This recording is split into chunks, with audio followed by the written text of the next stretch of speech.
just give my deputy your information? Why can't I just eat? All right, so I'm going to use this video as an example of what I was talking about in the Kimberly Coates video that everybody seemed to love because it's got a ton of views. But this man is simply eating his dinner in a parking lot, which in most places that doesn't count as loitering. He bought a product from a business in the area. I'm going to guess it's in a pad site, so it's a shared property, and as long as you bought product from there, you're legally allowed to stay there for a period of time.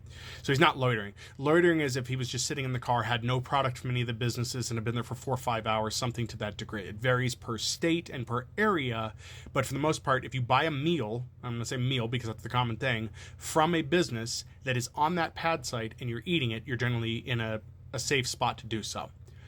Now, why they decided to harass him is one of those things that you could say, I don't know, but it's just because that's the police being the police. I believe the police should be in a lesser capacity because of things like this. Now, it looks like they Mirandized him and was going to arrest him at the end, simply for eating his meal in a parking lot and doing nothing else wrong. He is not required to give them any information. They didn't disclose what investigation. Was there a criminal complaint? Was there a complaint? Was there some suspicious activity? He described what he was doing. He showed them. He had evidence of that. I hope he sues the city for that, because there was no need for them to harass him. But back to the Kimberly Coates video, the reason that I'm using this stitch I just did as an example is because people are coerced far too often into giving information they should not. Doesn't matter whether you're guilty or not. You have the right not to self-incriminate yourself. Most people would know that. You have that. That's a constitutional right.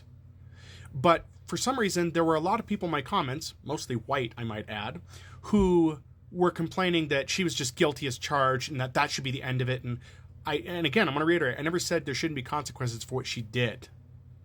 But it's the way it's handled. And this is the problem with police and authority figures in this country. They assume that if you've done something wrong, you have no rights left. They can do whatever they want to you, say whatever they want to, tack on any additional crimes they want to. Do not self-incriminate yourself. You are not required to show identification to the police. There are very, very narrow circumstances in which you're required to.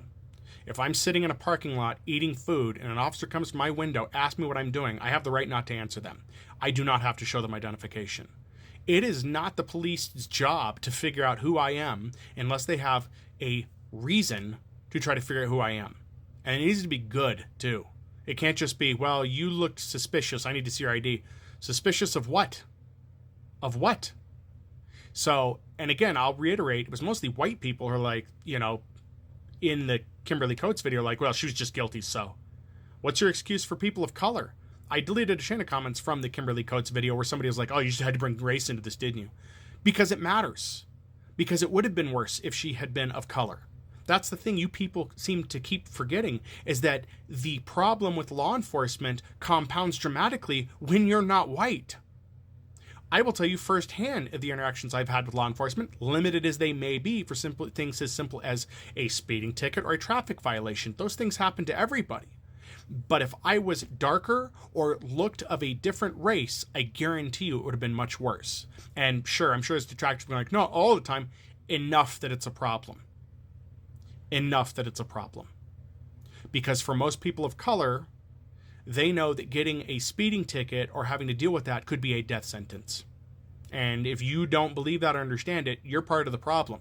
You can keep denying it and you can keep licking the boots of police officers all you want, but the reality is you're not helping the situation. And just because it's not happening to you doesn't mean it's not happening. So go watch the video I stitched and you tell me somewhere in there that the guy in the car was wrong, and you pinpoint what he did wrong. You tell me, and I'll be glad to listen. I'll be glad to look in the comments.